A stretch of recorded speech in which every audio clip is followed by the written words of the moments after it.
This is the story of my exploration of the mysteries of Hieronymus Bosch. But first, I need to tell you how my interest in Bosch began.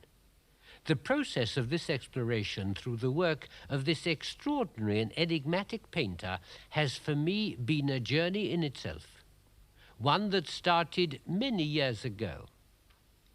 I first saw Bosch's paintings in the original in the Prado Museum about 30 years ago. It was my first visit to Spain. I'd gone to the Prado because I knew that paintings by El Greco, Velázquez and Goya were there. I knew that to see them for the first time was going to be a great moment in my life. I hadn't the slightest idea that any of Bosch's paintings were in Spain, let alone in Madrid and in the Prado.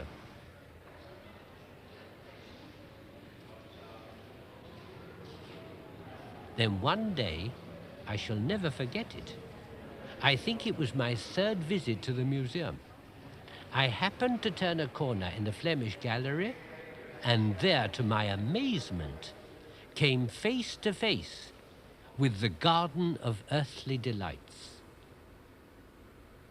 Ever since that first moment, when I stood staring at this picture, I've been fascinated by it. I've been trying to understand it, trying to work out how it was that Hieronymus Bosch, a painter who lived over 500 years ago, could have produced a painting like this.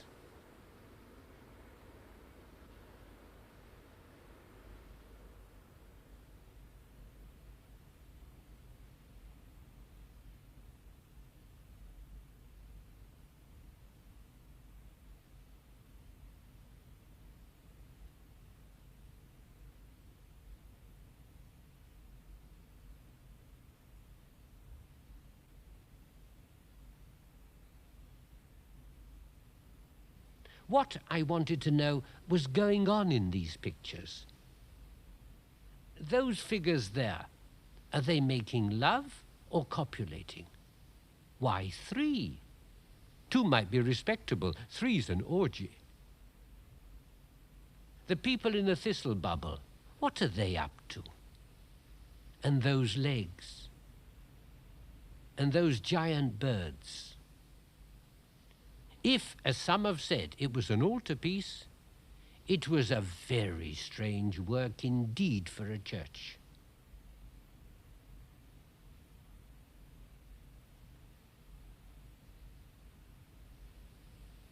I wasn't a professional in the history of art, so naturally I went to look up Bosch in the standard books on painting.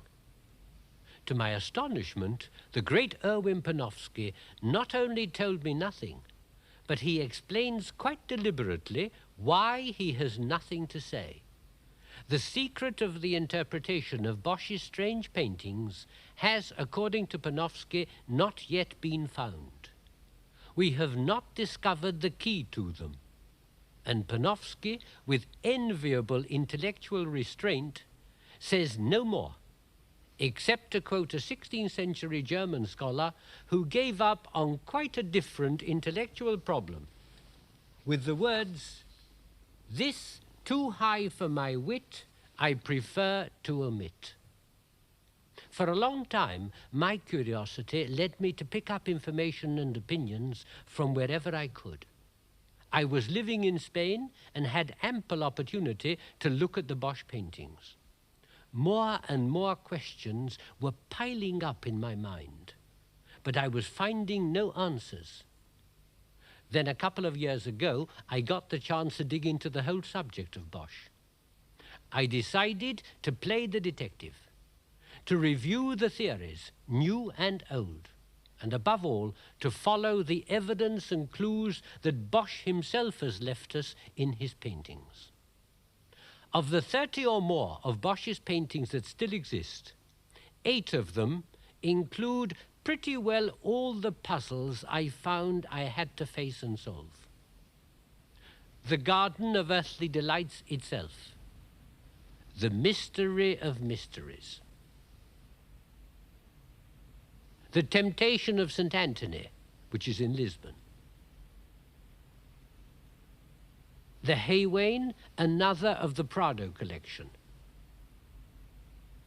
And the picture on the outside of the Haywain when it's closed. St. John on the island of Patmos. The peddler, if that's who he is, in Rotterdam. The marriage at Cana, and the Adoration of the Magi, one of the few titles you can trust. All the names we have for Bosch's pictures were given them by cataloguers. We don't know what Bosch himself called any of them. I first of all looked for areas of agreement among the commentators and historians of art. To begin with, there are details of Bosch's paintings which are recognizably in the Flemish or Dutch tradition. The Virgin and Child in Bosch's Adoration of the Magi is stylistically related to Roger van der Weyden's St. Luke painting the Virgin, which in turn follows the tradition of Jan van Eyck before him, with his little figures in the perspective distance, a trick which Bosch uses time and again. And I discovered for myself two pictures astonishingly alike in style and composition. Bosch's and Gertgen Totsinjan's St. John the Baptist in the Wilderness.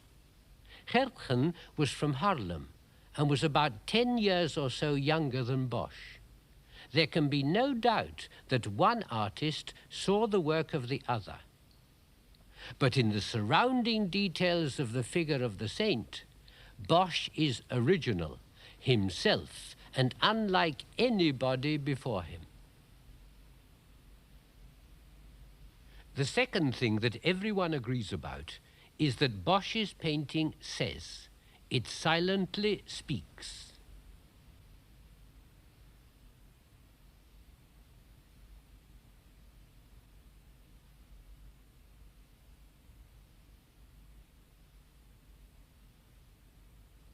Beyond those two areas of agreement, there's nothing but argument and controversy.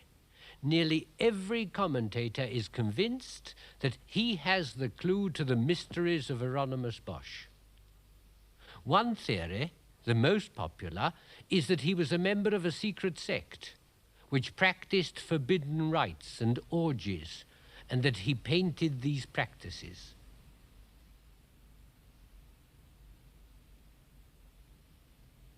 Another, that his entire work is based on astrology and can be read with the help of the signs of the zodiac. Another commentator says that every little scene he painted illustrates a Dutch saying or a Dutch proverb. And yet another believes Bosch to be a scholar, painting puns in Greek and Latin. Heresy, witchcraft, alchemy, linguistics, even drugs. Each new interpreter is satisfied with his own explanation. But the fact is, I wasn't. I couldn't accept any of them. Not one of them did I find totally convincing. I believed the answer was more reasonable, less attractively exotic. It was facts I wanted, facts to get at the man and his motives. But the problem is that the established facts about Hieronymus Bosch are intimidatingly few. Even this portrait was done several years after his death. When was he born? Nobody knows for certain, but the likelihood is that it was in the exact middle of the 15th century, 1450 or a couple of years either side. Where was he born? Again, nobody can be sure. But he undoubtedly lived, married, worked and died in a place called 's-Hertogenbosch in the Netherlands, and this film was going to give me the chance of going there. At last I thought I might discover some key to the pictures which had tantalized me for so many years. If I could actually explore the place that they came from, surely I'd find something there to help me. 's-Hertogenbosch, or Den Bosch as it's called for short, is in the southern part of Holland, in the region of Brabant. I knew little more about it than its name when I went there, and had no idea what to expect.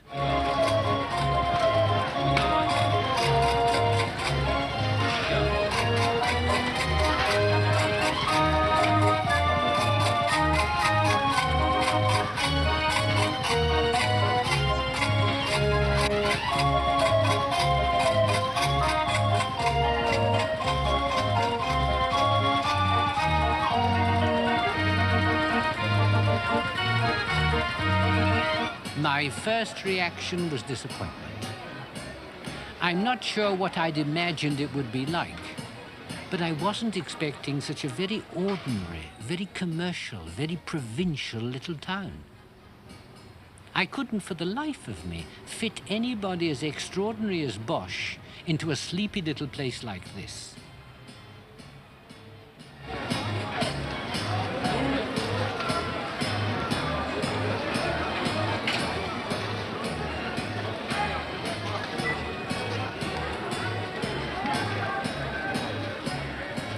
Whatever sign was there that anything but the most ordinary events could have happened here in any century?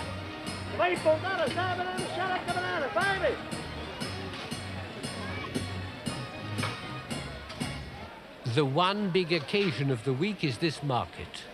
The kind of market you know instinctively hasn't changed in hundreds of years. This one is normally held in the market square. But when I was there, because of road repairs, it was taking place under the walls of the cathedral. It was this great mass of St. John's Cathedral that gave me my first hope. It was the very same church as was being built in Bosch's day.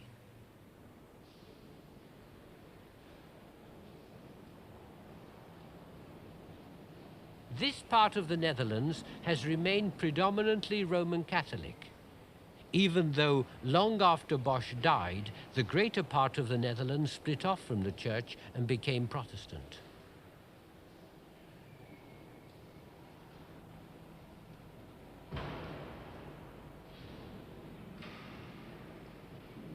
The Virgin that is worshipped daily by the townfolk to this very day is the same one that Bosch knew. But what had caught my imagination was not the continuity of ritual, but to see the church once again full of builders, restorers this time, getting back some of the original color and giving new strength to the old stone.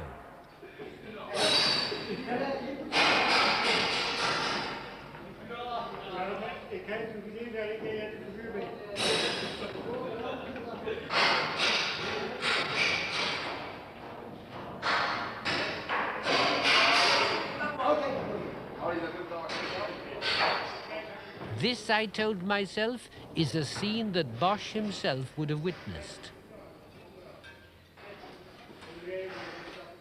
Not only that, it reminded me that Bosch was a craftsman just like any other in this backwoods of the Middle Ages. He was no famous painter like Rembrandt or Bruegel, who came after him. If he had been, records would exist, and we'd know a great deal more about him than we do.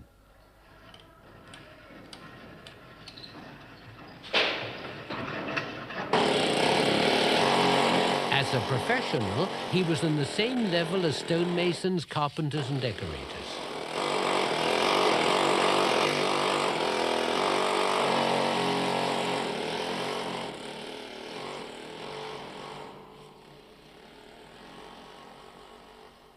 These were his contemporaries, craftsmen who carved their own images into the work they were doing for the fine new church they were building. It's curious that Bosch never painted a face and said, "That's me." And yet there's a persistent tradition that we know what he looked like.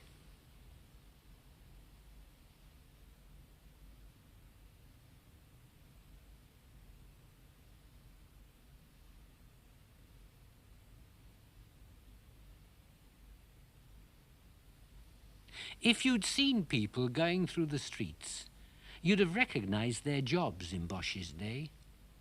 Weavers and fullers in cloth making, saddle makers, cobblers and cap makers, painters, burgomasters, officers, everyone wore his distinctive clothing, his mark of office. Even beggars and street entertainers wore their badges.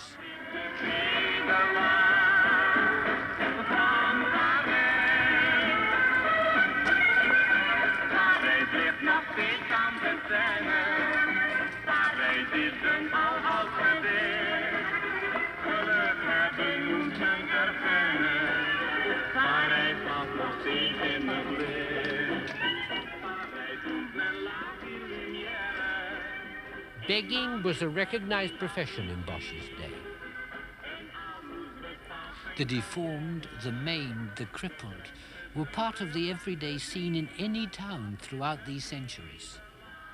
And Bosch jotted them down in these quick sketches, just as any other artist would, for future use in one of his paintings.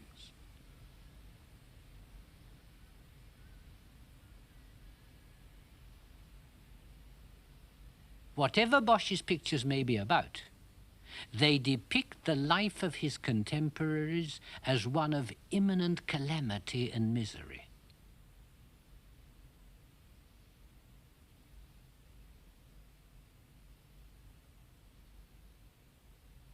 Medieval European man was solemn, and smiles weren't exchanged naturally when people greeted one another. Smiling overmuch was sinful, and tears were frequent in church during the telling of tales in ordinary conversation. And to weep was no shame for even the bravest of men. Contrasts were marked.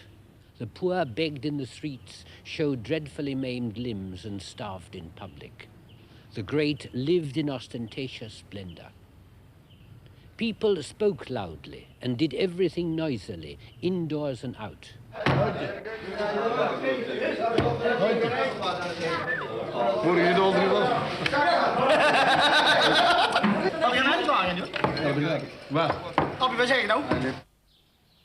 But by night, all was silent.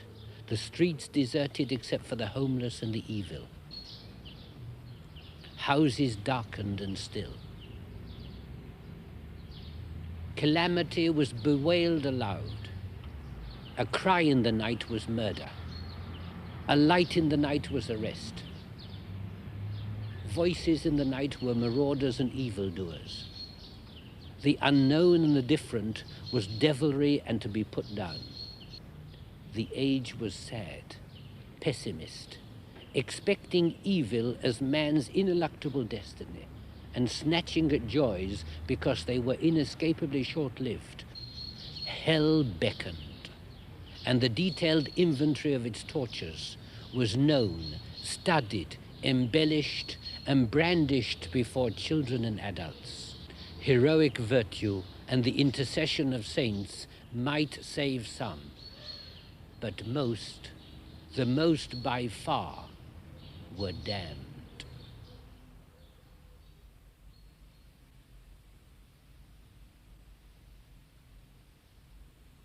It was real fire that Bosch painted when he wanted to create an image of hell. Fires that he'd seen with his own eyes. Whole villages burning like matchwood. Few of us know the fear of burning in fire eternal. None of us has seen a witch or a heretic burned alive in a public place. Bosch and his contemporaries had. The fires of hell for them were just as real.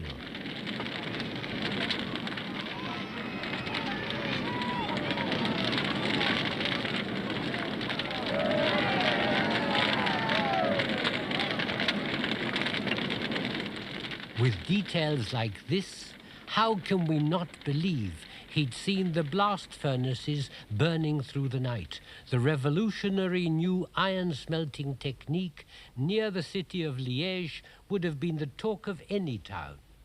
Liège, the diocesan centre for his own church of St. John.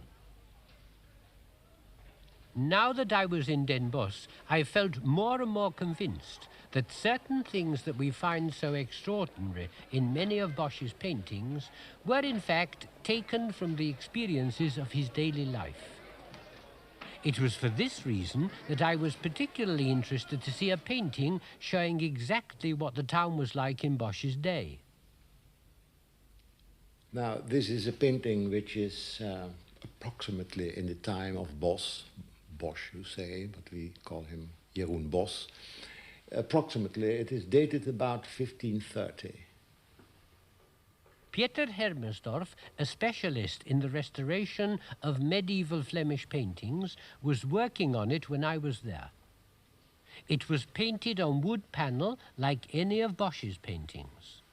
And like Bosch, the artist had used transparent glosses, which was the new Flemish technique of that time.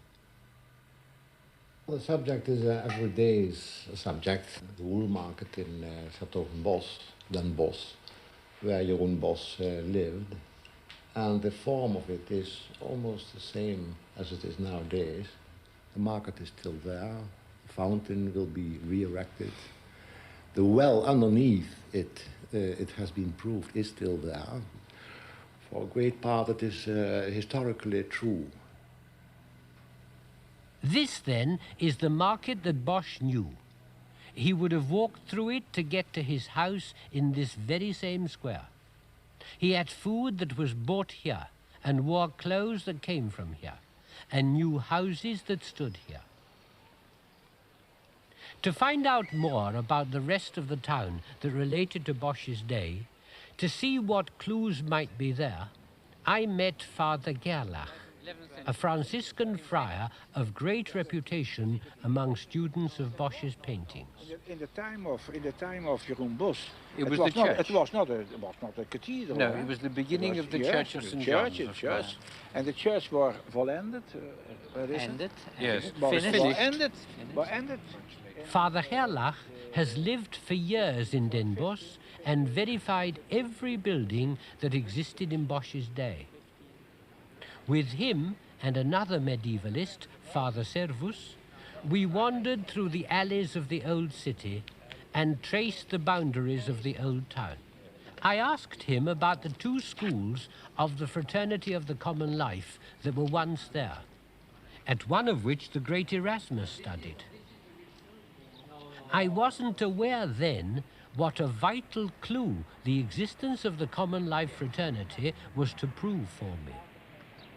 But on the other side is the house where he had his workshop. Voor de workshop, en weet je waar hij was met zijn vrouw? Where he lived, yes. Waar hij getrouwd is geweest en waar hij ook gestorven is, hoe is died. And where he died, in this house. In the other house. Bizarre as it may seem looking at the place now, this men's outfitters is in fact on the site of the house where Bosch had lived. By the rivers of Babylon. Here I was told he'd set up his workshop and lodged his apprentices. And there he went, when he remembers. The only part of the house left which is anywhere near genuine is the cellars. To my surprise, the owners had never been down there. They even had to force an entry for me.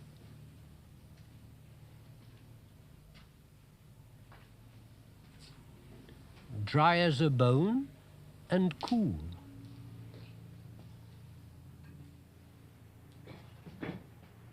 Here, I told myself, Bosch would have stacked the wooden panels and the materials for his paints.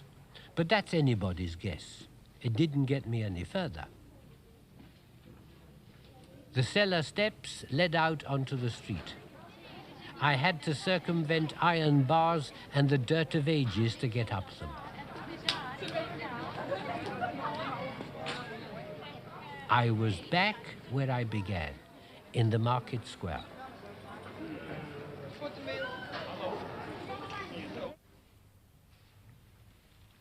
I wanted to see anything that was part of the town when Bosch lived there. So I even explored the disused canals, the network of waterways that goes under the old houses. In that punt by torchlight, I was getting something the books couldn't give me, the authentic smell and feel of Bosch's own day. There was a gentle and strangely pleasant smell of putrefaction down there. The silence was tangible.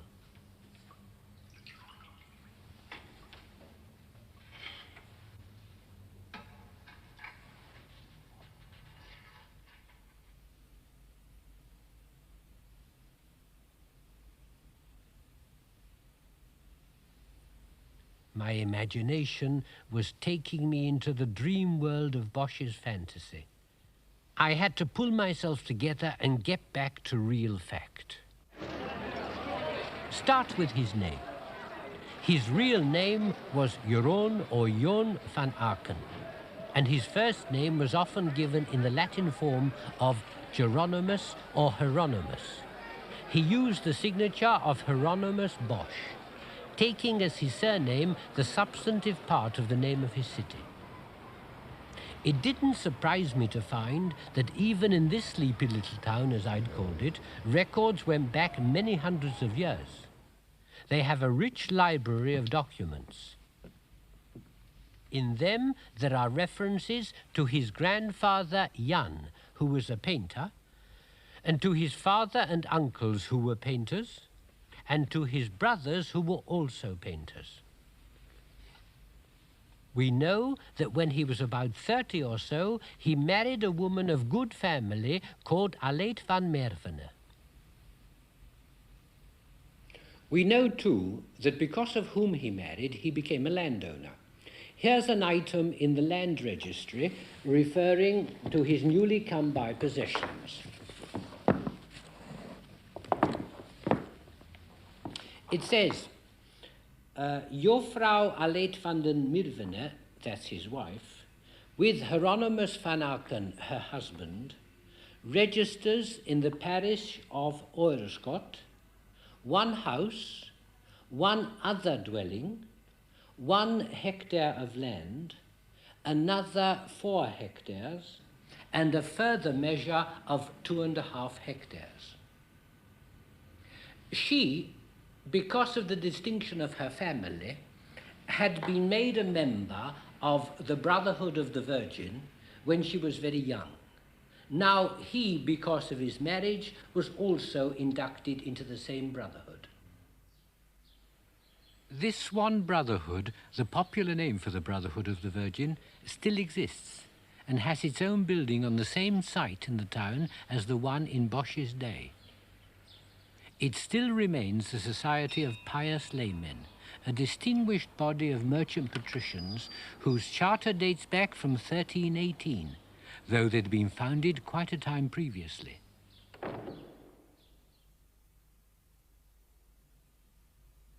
They organized church services, a choir and processions, and had a chapel of their own in St. John's Church.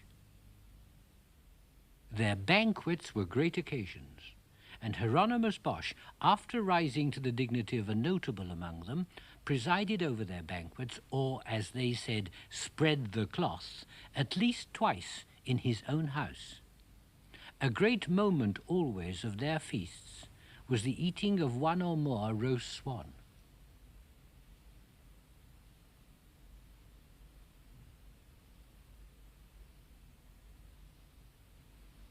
This is when he joined. Yes, the son of Antonius, Hieronymus. £10 To join. to join. That's his membership fee. His membership, yes. An older Yeah. script. Yunen, it's a sort of Lucas van Dijk, archivist. little name. Yes, a nickname, or a shortened yes. version of his Jun. name. Yes. Jun den Maalder, Pan. Yes, we Painter. would translate that literally as Jerry the painter. Jerry.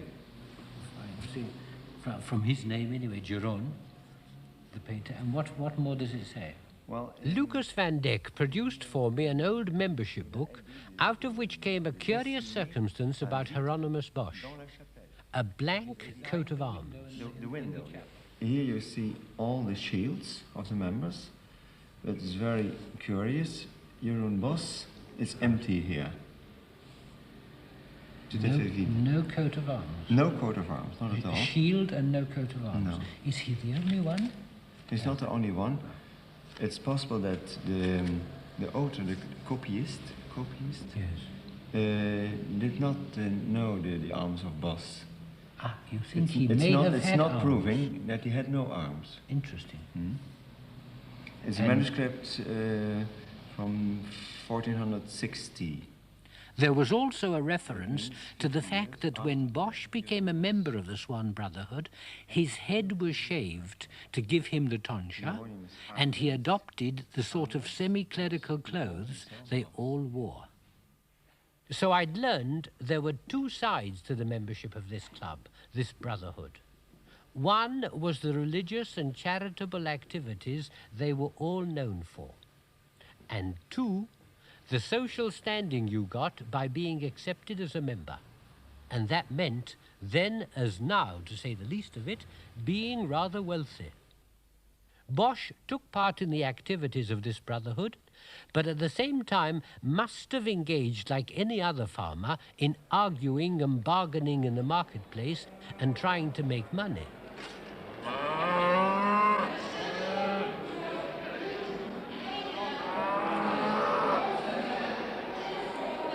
Yet in spite of these two associations, there was something in him that made him bitterly angry at the idea of using the whole of life to try and increase worldly wealth. He's saying so in this painting, the Haywain. It's a clearly satirical picture in which he shows the whole world, from Pope to Emperor to merchants and priests, the common people, everybody chasing after hay. And hay, in biblical and country proverbs, means the vanity and emptiness of money, wealth. People hoard it. People swindle for it. People kill for it. The great of the world just go along with it and take it for granted as their due. And on top of it all, the arts and the muses. They are no better than any of the others. It's unquestionably a personal protest Bosch is making in this painting. At the back of my mind was an idea. A memory that Erasmus, in his satirical little book Praise of Folly, takes up exactly this attitude towards wealth, satirizing people for devoting their lives to chasing after riches. I knew that Erasmus had been influenced by the teachings of the Common Life Fraternity, the same fraternity that I talked about with Father Gerlach. Erasmus was more than influenced. In fact, his mind had been formed by them. The city of Den Bosch was known for years, even well after Bosch's death, for its religiosity. 1 out of every 6 men in the town was in holy orders of one sort or another. It was that fraternity that set the tone of sincere devotion among high and low, and made that city different from many others. Their aims and purposes by our standards were good, decent Christian ideals. They taught an inner piety and frequent reading of the Bible, and incidentally were against beating children in school. But the one I found amazing, the one that jumped out at me, was their fundamental and virulent dislike of polyphonic music, of counterpoint, the fashionable, over-elaborate church music of Bosch's day, which was beginning to replace the simple human voice of plainsong. For them, it led to sin, the work of the devil. I knew I'd seen this in one of Bosch's paintings. If I was right, this fantastic musical section in the hell panel of the Garden of Earthly Delights is Bosch telling us that polyphonic music in church is a sin and a heresy, and that those who perpetrate it and enjoy it will suffer in hell forever.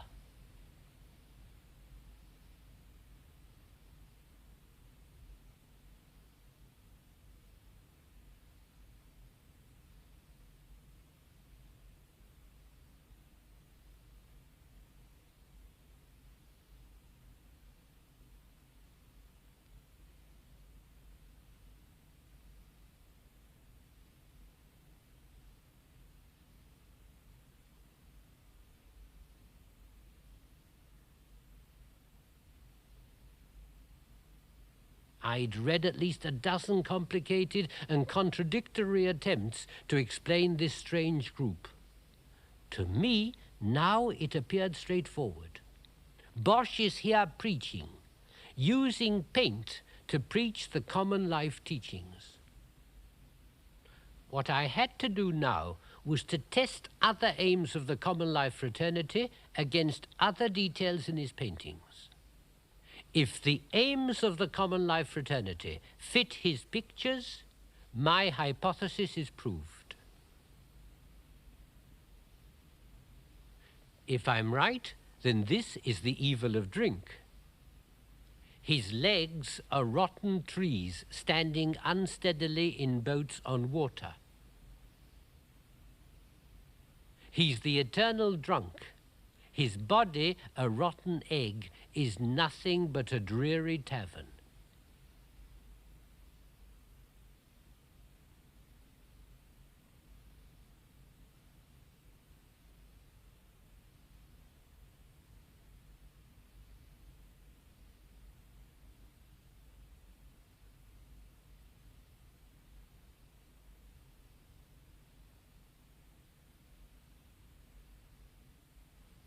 This would be gluttony, not as the books told me, a devil in hell swallowing sinners and defecating them.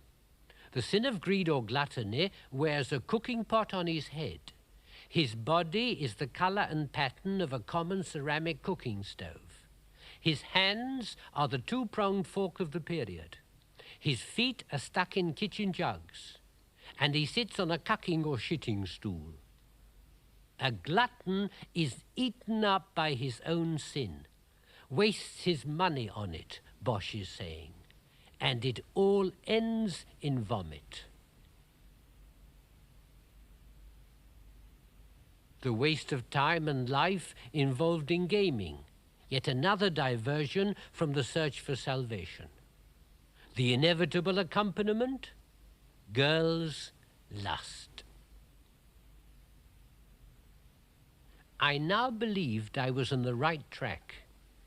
If I was right, Hieronymus Bosch was a fierce and pious Christian, a follower of the teachings of the common life, the fraternity which had taught him as a boy, the fraternity which was to teach Erasmus 20 years later in one of the very same schools of Den Bosch, the fraternity whose seminal figure, St. Thomas à Kempis, has left us that beautiful, pleading little book of advice, The Imitation of Christ. Erasmus the scholar, St. Thomas à Kempis the gentle mystic, and a simpler, less intellectual man, Hieronymus Bosch, the painter of Den Bosch, were after the same thing. Bosch was in his painting, and I don't doubt in his life, pleading, threatening, cajoling for a return to the faith of the true church. His Gothic, like that of the church he watched going up and prayed in, was still pure and white.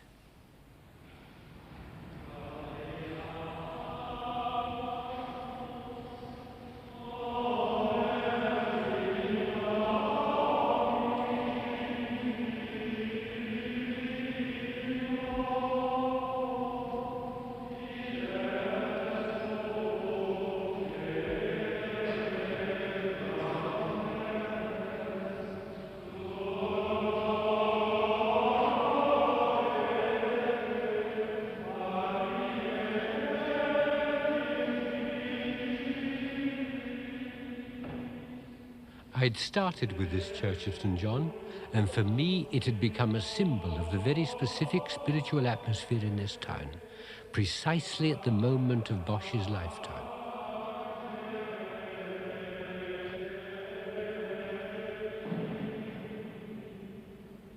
The people who prayed and worshipped daily here were instilled with the rhythms, the intonations, the words of the Latin Bible.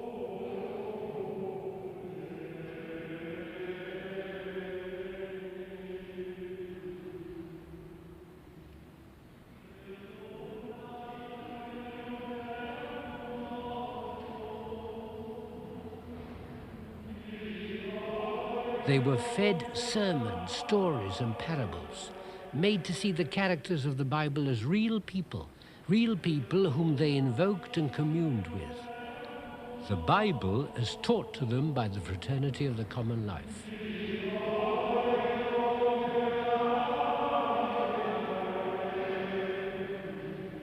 I left Den Bosch with a conviction that the fraternity's insistence on the Bible was the main key to Bosch's paintings.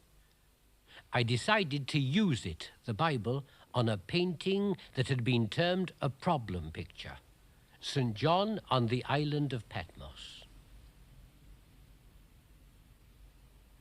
No one up till now had told me what this strange creature was doing in the picture.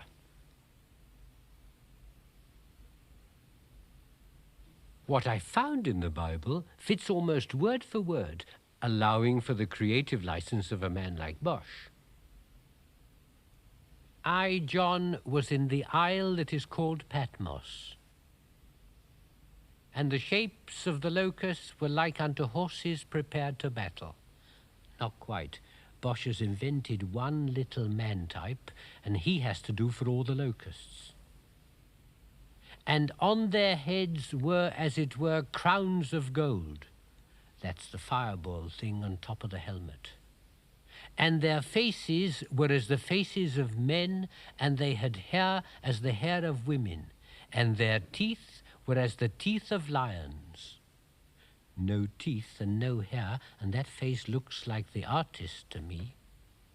And they had breastplates, as it were, breastplates of iron, yes, indeed. And the sound of their wings was as the sound of chariots of many horses running to battle. And they had tails like unto scorpions, and there were stings in their tails, and their power was to hurt men 5 months.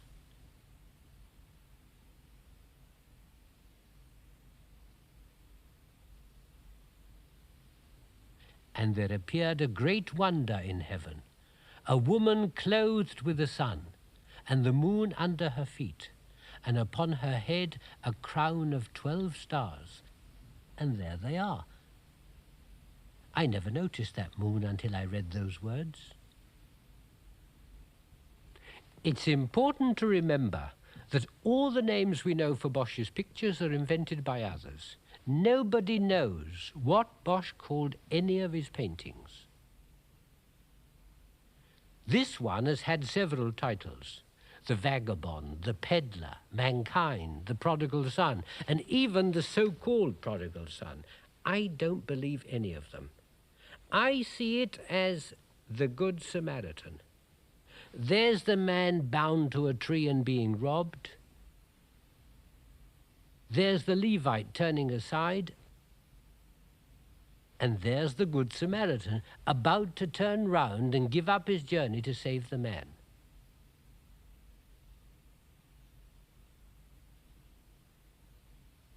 The other very similar painting in Rotterdam carries the same confusion of titles. I've got to admit that the Rotterdam one has so far got me puzzled. Everything seems to concentrate on a tavern brothel in the background, somebody trying to seduce a woman, a man pissing against the wall, a woman looking out of a window straight at us or at the central figure, the whole house falling to pieces.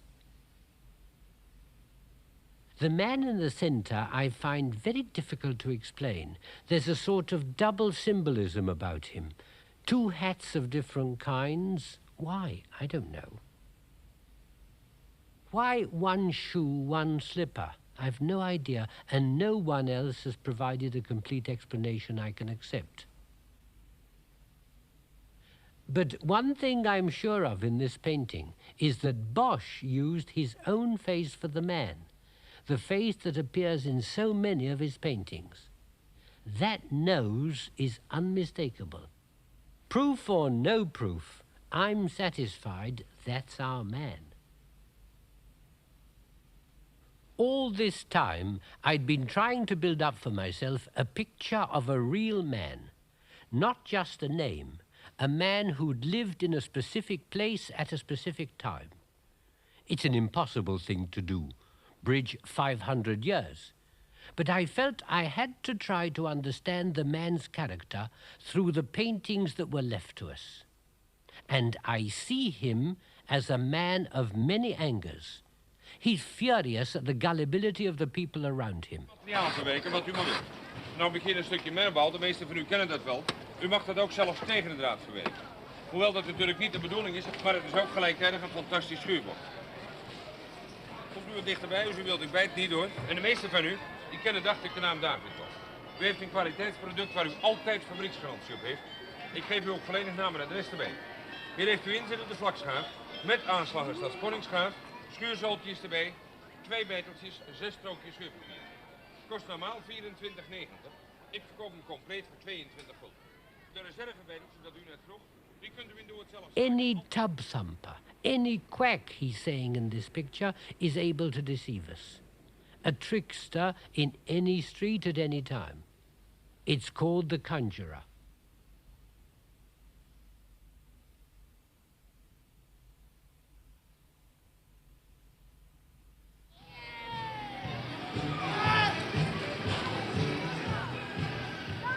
He's full of contempt and not pity for those in their stupid self-indulgent pleasures. The Ship of Fools. It's an old and well-worked theme. All sinners are going to hell, those dressed as monks and nuns as well as ordinary people.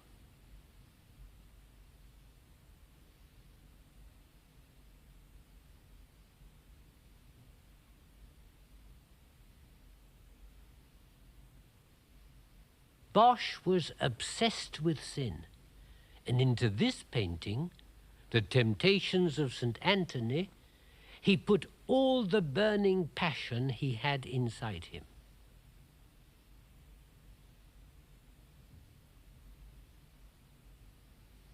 Here is the great fight against evil.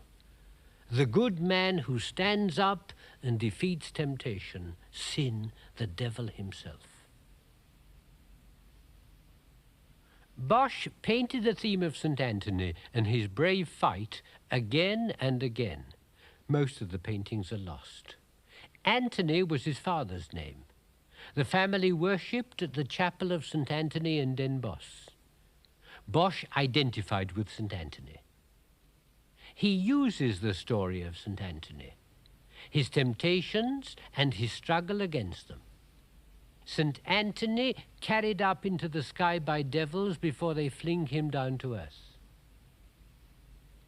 His friends carrying him back to his cave or to the coffin in which he lived.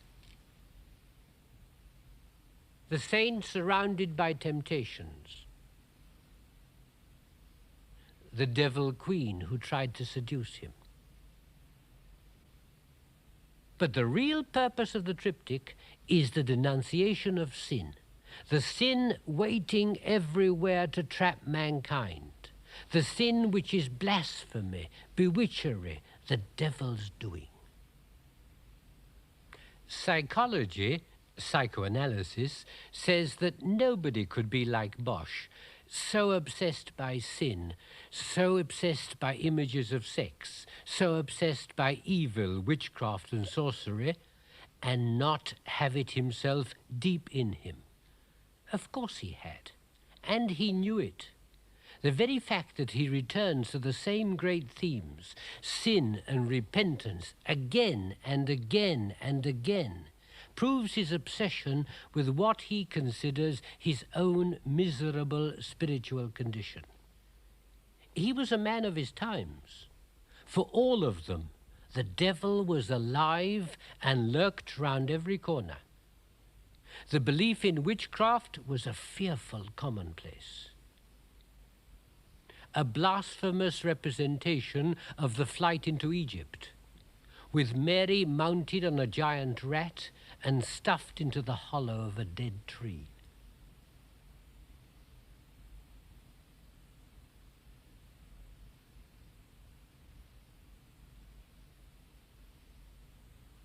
A blasphemous mockery of the adoration of the Magi, with the black king spread-eagled, Joseph behind Mary in the background as usual. One of the kings petrified, and the third encased in armor.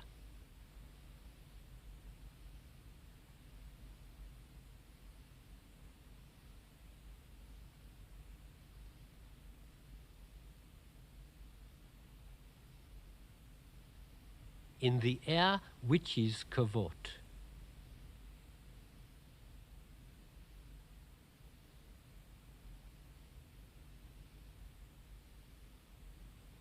The devil bending over for his behind to be kissed was typical of a witch's Sabbath. While in the very center of the picture, Jesus points to his own crucifixion, the true way to salvation. A mass, a black mass, is being celebrated. A procession of the filthiest of mankind by the standards of Bosch's day, the crippled in body and the maimed in mind. Jugglers, musicians, dogs and monsters attend the Mass, lining up to take a sacrilegious communion. A false priest conducts the false Mass. In the Roman Mass, the priest gives the people the wafer but never the wine.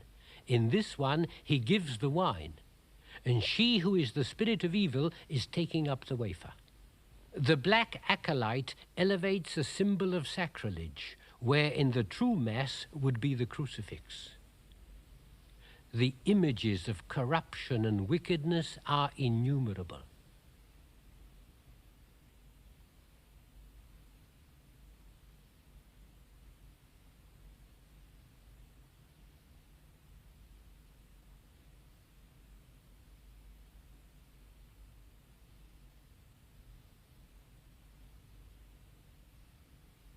Yet, says the story, the mighty power of the goodness of Antony was proof against all this evil. In Hieronymus Bosch's list of the great, the greatest. Super Antony indeed.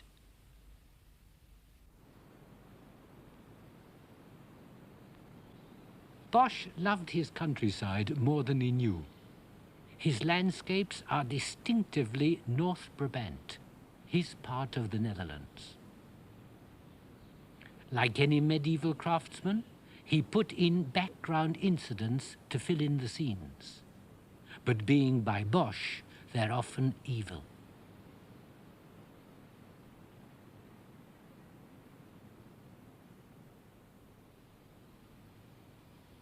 He put in complete little vignettes, as though spying on people from far away.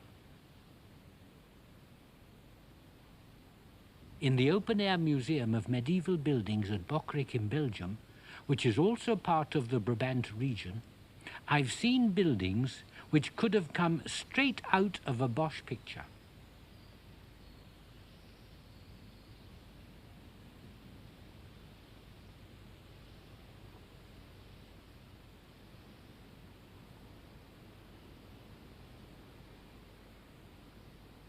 When Bosch wants to, he paints with such attention to detail, it's nearly impossible to see what's real and what's painting.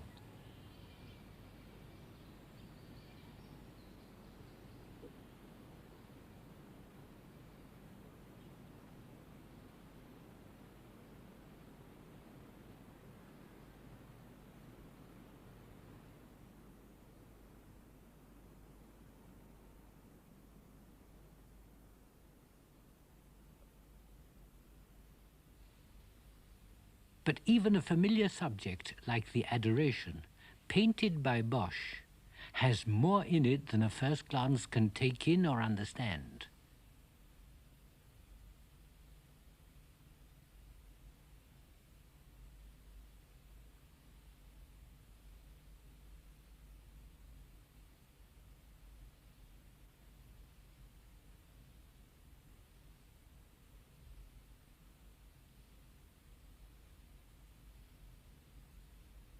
Bosch has set the whole scene as if it were the celebration of the Mass. Mary is the altar. the child enthroned on her lap. Balthasar, the oldest of the kings, in his red cloak is the celebrant, and the other two are acolytes.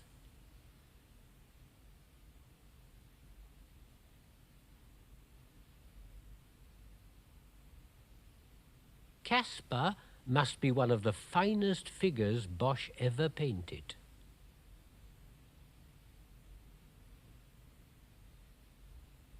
All round are scattered, sculptured, engraved, and embroidered references from the Old Testament. Again, the Bible is our key. The sculpture on the ground is the sacrifice of Isaac. Melchior's cape is embroidered with the Queen of Sheba's visit to Solomon. Caspar's orb shows Abner offering homage to David. The little figure in the background on the left wing is St. Joseph. He looks up from washing the child's clothes as if wondering what's happening. St. Joseph was often a figure of fun and ribald humour throughout the Middle Ages. Earthly humour saw him as cuckolded of the Holy Ghost, and many a solemn sermon argued seriously to refute the slander.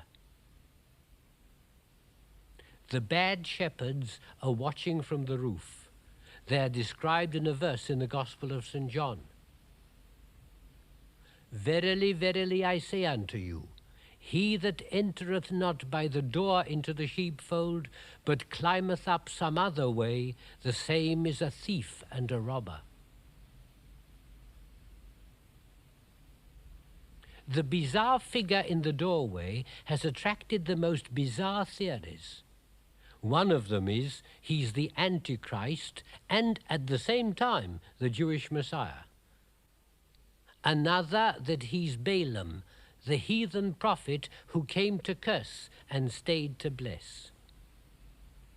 I suggest that he's King David. He's nearly naked and draped in a red robe. When David danced in exaltation before the ark of the Lord, the second book of Samuel says, uncovering himself as one of the vulgar fellows shamelessly uncovers himself. This is another moment of exaltation, the birth of Jesus, who, according to the Gospels, was of the line of David, son of Jesse. The strange headdress with its curious leafy twig becomes no longer strange.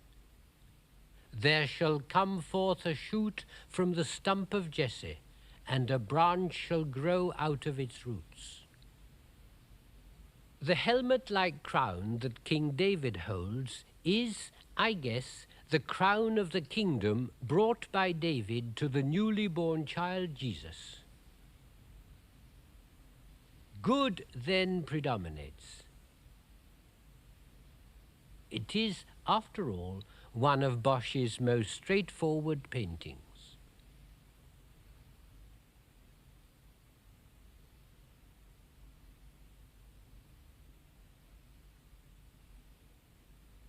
This picture, called The Marriage at Cana, is a much tougher one to interpret. Nobody offers a complete explanation. It's a puzzle picture. The kernel of the Cana story is there. There are the jars being filled with the miracle water turned to wine. 6 water pots in the parable, 6 stone water pots in the painting.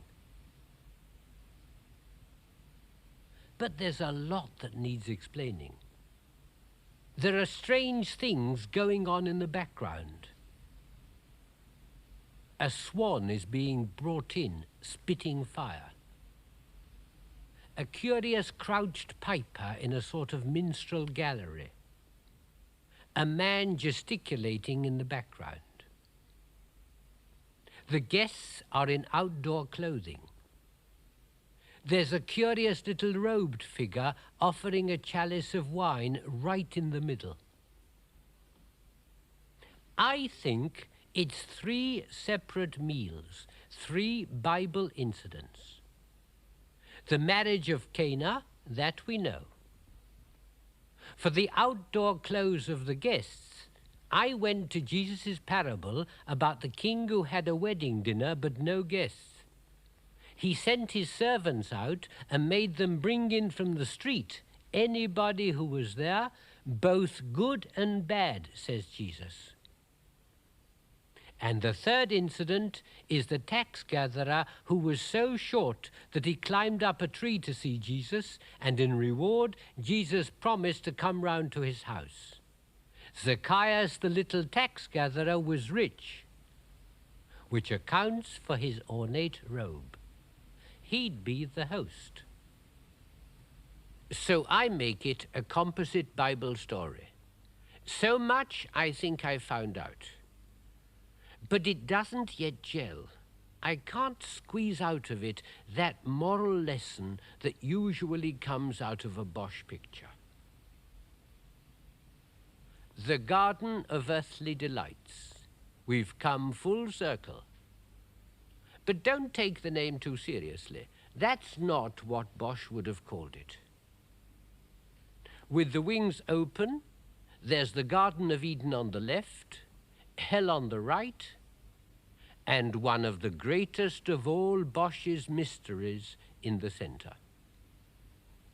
When the shutters are closed, you see a creation scene. In the top left-hand corner is God looking at a book, and below him, the new-made world. The world is a book written by the finger of God.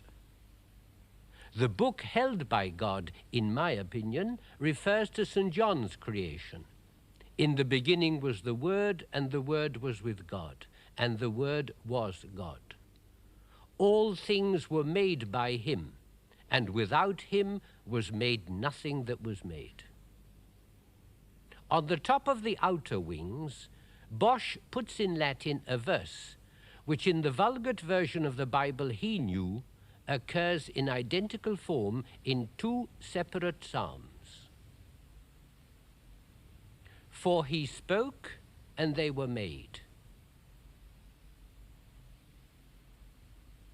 He commanded, and they were created. It seems to me to be only common sense to take the hint and go to both psalms to see if any other part of them is represented anywhere in this series of paintings. And listen to what you find when you look. By the word of the Lord the heavens were established, and all the power of them by the Spirit of his mouth, gathering together the waters of the sea as in a vessel, laying up the depths in storehouses. Gathering together the waters of the sea as in a vessel. Other translations say a flask, a bottle. Laying up the depths in storehouses. The fantastically shaped edifices on the skyline are no great mystery, even though most of the commentators find them hard to explain. They're the storehouses of God's wisdom. Why so exotic? Christopher Columbus came back from his first great expedition across the seas when Hieronymus Bosch was about 43 years old.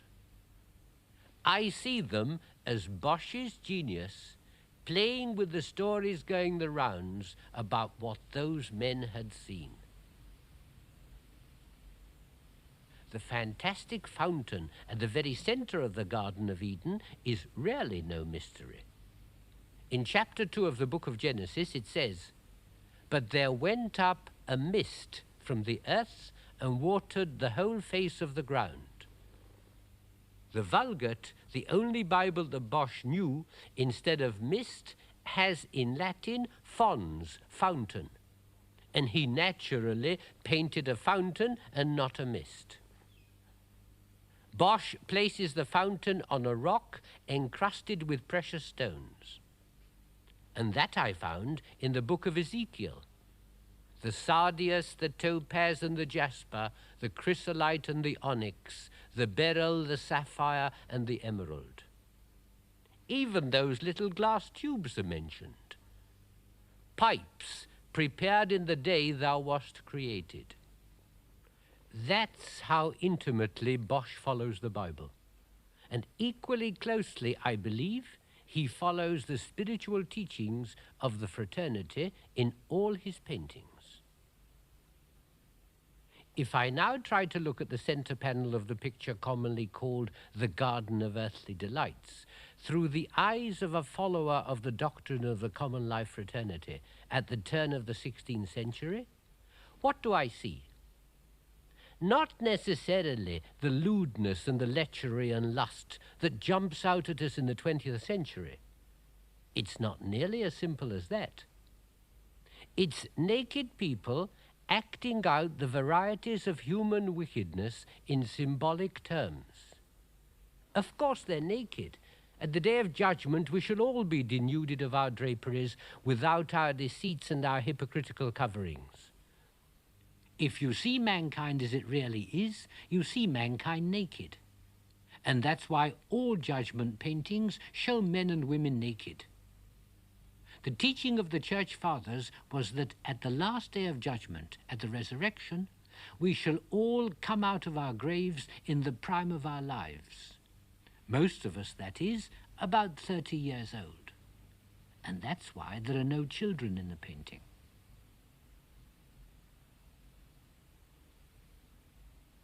But this is no last judgment, no judgment of God. There's no throne, no divine presence. It is Bosch's judgment. He is denouncing the world for the depravity of its behavior. The whole picture is a catalogue of sins in the understanding of the common life teachers. This is the epitome of egoism, the concentration in self-indulgence which cuts people off from all else.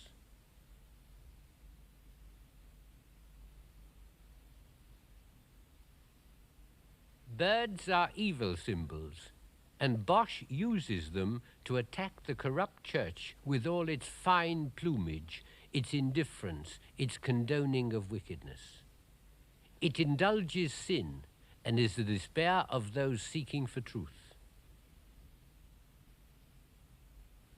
The maddest of beliefs flourish, the craziest of sectarianisms thrive, and Bosch shows them cavorting round and round, getting nowhere in their frantic anti-clockwise circle.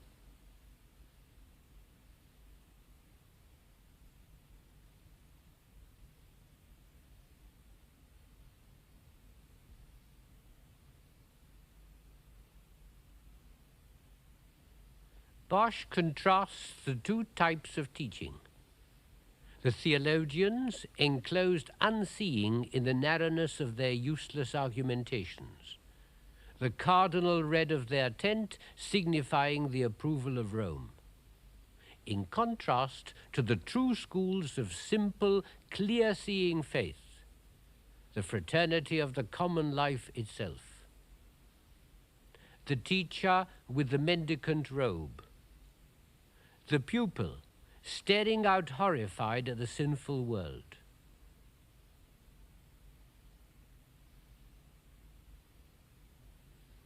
Every single detail carries meaning. There's no end to it. And I haven't got anywhere near plumbing it to its depths. For me, this is the correct analysis of one of the greatest pictures ever painted.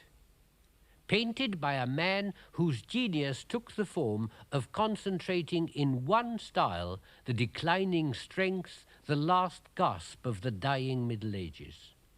A picture done not for any secret sect, but as a teaching and contemplative work, created for a chapel or private devotional place of some God-fearing Christian. Did his contemporaries understand his work? My guess is that many did and many didn't. But I'm certain that he wanted to arouse curiosity. He wanted people to ask, so that they might be answered and thus learn. The symbols are his own. The teaching method is traditional. In Italy, they'd left it far behind. They were worlds away in their thinking and their painting. Leonardo da Vinci, Bosch's exact contemporary, is at a peak of the Renaissance. Bosch was not to know that after he was dead, his imitators used his style as caricature, and that his intensely sincere imagery would be called grotesquerie and devilry. The inevitable happened. His meaning, except where it was obvious and traditional, was forgotten. His new style was taken up quite brilliantly sometimes by other artists. A print seller with a shrewd eye for what would sell commissioned an artist by the name of Bruegel to do things for him in the new crazy Bosch style that people were ready to buy.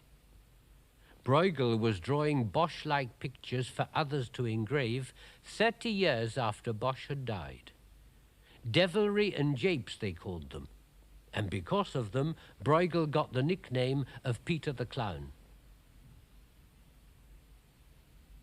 Anyone who collected Bosch's paintings, like Philip II of Spain, was thought to have very weird taste indeed. Before long, Bosch was denigrated to a heretic, and worse, a bungler. A Spanish poet insults another as "you Bosch among poets, all devils and buttocks and asses." And then oblivion. Even Bosch the caricaturist was forgotten until almost our own century. And suddenly now, in a new age, with new tastes and a feverish eroticism, Hieronymus Bosch has become more known than in all the centuries.